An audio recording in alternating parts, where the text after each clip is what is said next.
सभी को नमस्कार। दोस्तों, इस वीडियो में हम चर्चा करने वाले हैं क्लास 9, 10th और 11th की न्यू एनसीईआरटी हिस्ट्री के बारे में। जैसे मैंने 6th क्लास, 7th और 8th क्लास के अच्छे नोट्स आपको टेलीग्राम पर ऑलरेडी शेयर कर दिए हैं, इन पे वीडियो भी बनाए हैं और आगे आप लोगों की ये डिमांड है कि क्लास 9, 10th और 11th के नोट्स पे भी आपको मैं शेयर करूँ।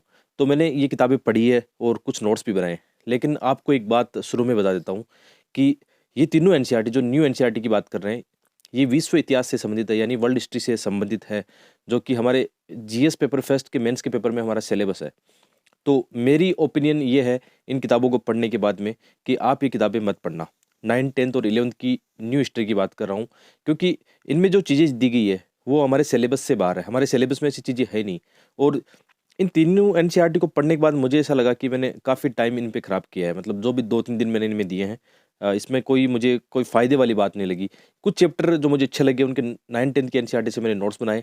बाकी 11th की क्लास की बिल्कुल स्किप कर दी, जिसको हम पढ़ना नहीं है हमें, ठीक है। बाकी आपकी मर्ज़ी है, फिर यदि आप मेरी ओपिनियन से अलग जाते हो तो वो आपकी मर्ज़ी, आप पढ़ सकते हो। लेकिन मेरा अनुभव ये कहता है कि इसमें आपका टाइम ही ख़राब होने वाला है, क्योंकि आप यूपीएससी के सिलेबस और क्वेश्चन को देखोगे तो यहाँ से 1-2 क्वेश्चन भी नहीं निकलने वाला है। और हर साल यूपीएससी की मेंस के एग्ज़ाम में आपने देखा होगा, केवल 1 क्वेश्चन आता है हिस्ट्री, वर्ल्ड हिस्ट्री का। तो आप क्यों इसमें टाइम ख़राब करोगे?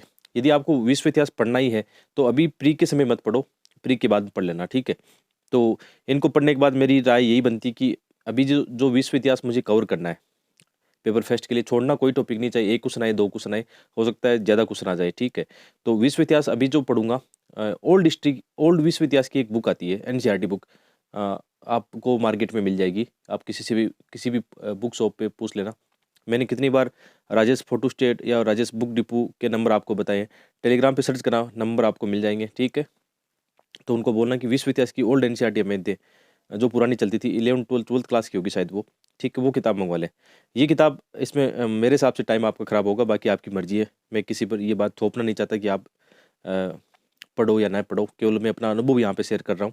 तो मैं तो इनको नहीं पढ़ने वाला। जैसे मैंने 9, 10th का पढ़ा कुछ चैप्टर, फिर पता चल गया कि ये बुक उतनी अच्छी नहीं है। अपने यूपीएससी के काम की नहीं है। मतलब बुक तो बहुत अच्छी है, जिनको हिस्ट्री में बहुत इंटरेस्ट है, जिनको पीएचडी करनी है, एक्स्ट्रा नॉलेज चाहिए, तो वो पढ़ सकता है। यूपीएससी के सिलेबस से इतर आप पढ़ सकते हो इसको, ठीक है? तो ये 9th और 10th के मैंने कुछ नोट्स बनाए, जैसे फ्रांसीसी क्रांति का इसमें चैप्टर था, वो पढ़ा मैंने। तो उसके कुछ-कुछ नोट्स यहाँ पे आपको मिल जाएँगे। ये नोट्स मैं अभी टेलीग्राम पे शेयर कर दूँगा इस वीडियो को शेयर करने के बाद में, ठीक है? तो आप यहाँ पे नोट्स देख सकते हो। एक चीज़ और बताता हूँ कि जब भी नोट्स बनाओ तो बिल्कुल शॉर्ट में बनाओ, आपको बड़े नोट्स बनाने की बिल्कुल भी आवश्यकता नहीं है, ठीक है? इसके लिए आपको ये पता होना चाहिए कि किस टाइप के क्वेश्चन यूपीएससी मेंस में आते हैं। वर्ल्ड हिस्ट्री प्री में तो है ही नहीं, अपने प्री में तो वर्ल्ड हिस्ट्री का सिलेबस ही नहीं है, क्वेश्चन भी नहीं आते हैं। तो ये केवल मेंस के टॉपिक हैं, ठीक है? आप देखना, शॉर्ट एंड स्वीट और डायग्राम फ्लो चार्ट मैं पहले से लेके चल रहा हूँ, क्योंकि मेंस के एग्ज़ाम में मुझे ये बनाने हैं।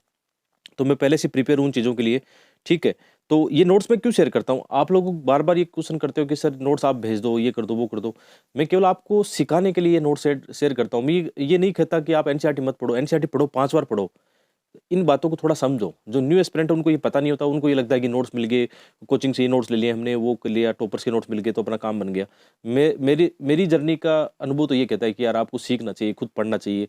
अदरवाइज़ क्या होगा, आपका जो थिंकिंग प्रोसेस है या जो एक क्वालिटी चाहिए एक सिविल सर्वेंट के लिए, यूपीएससी माँगता है आपसे, ये डिमांड करता है मेंस के एग्ज़ाम में, प्री के एग्ज़ाम में, इंटरव्यू में, तो वो आप स्किप कर जाओगे। तो मैं तो हमेशा ये कहता हूँ अपने जो भी छोटे भाई बंधु हैं, छोटे भाई बहनें हैं, उनको ये कहता हूँ कि यार अपनी सेल्फ स्टडी करना सीखो। मैं इसलिए टेलीग्राम पे नोट शेयर करता हूँ ताकि आप लोग इन चीज़ों को सीख पाओ, है ना? सीखने की जर्नी बहुत लंबी है। तो ठीक है, नोट्स वगैरह ये गाइडलाइन के रूप में आपके होंगे कि कैसे आपको शॉर्ट में नोट्स बनाने चाहिए हमेशा। पूरा चैप्टर ऐसे उतारना नहीं है इसमें, ठीक है? तो यहाँ पे मैंने लिख भी दिया है कि NCERT new history class 9, 10th, 11th no need to study. पढ़ने की आवश्यकता नहीं है विश्व इतिहास की। यदि पढ़नी है आपको तो ओल्ड वर्ल्ड हिस्ट्री एनसीईआरटी आपको मार्केट से मंगवानी होगी। और यहाँ पे मैं आपको एक काम करूँगा, राजेश जी के नंबर भी दे दूँगा, ठीक है? आप उनसे कॉन्टैक्ट करना, वो आपको प्रोवाइड कराएँगे, कहीं से करवाई चाहिए, ठीक है? या कहीं और मिलती है अपने दोस्तों के पास, तो वहाँ से आप व्यवस्था कर सकते हो, ठीक है? और इसके अलावा एक और बात, इम्पोर्टेंट बात है दोस्तों, मैंने एक दूसरा चैनल भी बनाया है, धर्मेंद्र जाखड़ व्लॉग्स चैनल। ऊपर आई बटन में आप देखना, उसका लिंक है। आज एक शानदार व्लॉग डाला है मेरी लाइफ का, ठीक है? आपको मज़ा आएगा वो वीडियो देख के कि एक एस्पिरेंट की लाइफ कैसी होती है, विशेषकर खेतों में रहने वाले एस्पिरेंट की। और यहाँ से आप मतलब आज इस वीडियो को देखोगे ना, तो आपको एक नया नज़रिया मिलेगा एक जीवन का, हैप्पीनेस लाइफ का, ठीक है? तो आई बटन में ऊपर देखना और वीडियो को डिस्क्रिप्शन में उसका लिंक डाल दूँगा। वीडियो को यार ज़रूर देखना, क्योंकि जब मैं आपके लिए इतना एफर्ट करता हूँ, तो आपकी भी थोड़ी-सी ज़िम्मेदारी बनती है कि आप भी मेरे प्रति थोड़ा प्रेम दिखाओ, ठीक है। तो बिल्कुल वीडियो की डिस्क्रिप्शन में भी लिंक है और आई बटन में भी लिंक है, आप ये व्लॉग आज का ज़रूर देखना, बहुत ही मस्त होने वाला है। और 10th क्लास की कुछ एनसीईआरटी पढ़ा, लेकिन कोई मतलब वाली बात नहीं। फिर 11th क्लास की मैंने बिल्कुल स्किप कर दी, उसके चैप्टर देखे, कुछ चैप्टर पढ़ने की कोशिश की, लेकिन कोई मतलब नहीं है, वेस्ट ऑफ टाइम है। मैं तो उनको नहीं पढ़ने वाला हूँ, सीधी मैं अब 12th क्लास की एनसीईआरटी पढ़ाऊँगा डायरेक्ट, ठीक है। 12th क्लास की एनसीईआरटी में 3 एनसीईआरटी है, न्यू वाली एनसीईआरटी की बात कर रहा हूँ। वो एनसीईआरटी के नोट्स में आपको आने वाले वक्त में 4, 5, 7 दिन जो भी लगता है मुझे पढ़ने में टाइम, तो मैं नोट्स बनाऊँगा और शेयर कर दूँगा। और भी बहुत सारे दोस्त ये कहते हैं कि सर सब चीज़ों के नोट्स शेयर कर दो। जो चीज़ें मेरे पास थी वो ऑलरेडी शेयर कर चुका हूँ, ऐसी आप ज़्यादा डिमांड मत करो। मेरे पास होगी तो मैं ऑलरेडी वैसे भी देता हूँ, बिना माँगे मैं ऑलरेडी मेरी ज़िम्मेदारी निभाते हुए टेलीग्राम पे शेयर करता हूँ। बस आप लोग अपनी ज़िम्मेदारी निभाइए। वीडियो को लाइक, शेयर और कमेंट करके बताइए कि वीडियो कैसा लगा। आप ज़्यादा से ज़्यादा अपने दोस्तों के साथ शेयर करो, मुझे भी फ़ायदा होगा और आप लोगों को फ़ायदा फ्री में होगा कि मैं यदि यूट्यूब पर मेरा अच्छा चलता है, मतलब आप लोग अच्छे अच्छे साथ देते हो, अच्छा प्यार करते हो, तो मैं खुद अपने दिल से मतलब एफर्ट लगा कि आप लोगों के लिए फ्री वाले लेसन, फ्री वाले नोट्स आपको टेलीग्राम पे ऑलरेडी सेंड करता रहता हूँ, ठीक है।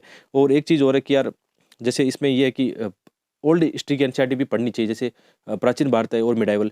आधुनिक भारत की पढ़ने की इसलिए आवश्यकता नहीं क्योंकि उसके लिए स्पेक्ट्रम पढ़ते हैं, तो मैं स्पेक्ट्रम के नोट्स नहीं बनाता हूँ। आप ये सोचोगे कि इन एनसीईआरटी के पढ़ने के बाद मैं आपको स्पेक्ट्रम के भी नोट्स बना के सेंड कर दूंगा, तो ये आपकी गलतफहमी होगी, क्योंकि स्पेक्ट्रम के नोट्स कौन बनाता है, उसके अंदर ऑलरेडी नोट्स ही है, उसमें हाईलाइट करके पढ़ना है। और प्राचीन भारत और मिडाइवल जो ओल्ड एनसीईआरटी है उस पर भी मैं हाईलाइट करूँगा किताब में, कोई नोट्स उसके बनाने वाला नहीं हूँ, क्योंकि वहाँ पे नोट्स मेकिंग फिर काफ़ी आपका लंबा टाइम जाता है, तो वो नहीं करूँगा। जो मैं बनाऊँगा वो मैं आपको साथ शेयर करूँगा। जैसे अभी इसके बाद मैं लक्ष्मीकांत पढ़ूंगा, तो कोई नोट्स नहीं बनाऊंगा, उसमें हाईलाइट करूँगा, उसके नोट्स बनाने की आवश्यकता ही नहीं है, ठीक है। तो ये चीज़ें हैं कि जो चीज़ें मैं पढ़ूंगा, जैसे फाइन आर्ट की एनसीईआरटी के बना सकता हूँ नोट्स, ठीक है। आर्ट एंड कल्चर के कुछ नोट्स बनाऊंगा तो वो आपको मैं शेयर कर दूंगा, ठीक है। कुछ साइंस टे के आगे जाके नोट्स बनाए या इकोनॉमिक्स के कुछ नोट्स बनाए, तो मैं आने वाले वक्त में खुद ही शेयर कर दूंगा अपने आप से, ठीक है। तो मिलते हैं एक और वीडियो में, आप सबका बहुत बहुत धन्यवाद। और टेलीग्राम चैनल का लिंक वीडियो को डिस्क्रिप्शन में, और या आप सर्च करो टेलीग्राम। कई बार लोगों को ये लिंक जो है काम नहीं करता, क्योंकि उसमें होता है कई बार जियो की सिम आपके मोबाइल में है, तो वो लिंक ओपन ही नहीं होता है, ठीक है। तो आप क्या करोगे, टेलीग्राम पे जाओ, मेरा नाम सर्च करो, स्टडी आईज विद धर्मेंद्र जाखड़, मिल जाएगा आपको टेलीग्राम चैनल, और वहाँ से नोट्स आप ले सकते हो। Thank you.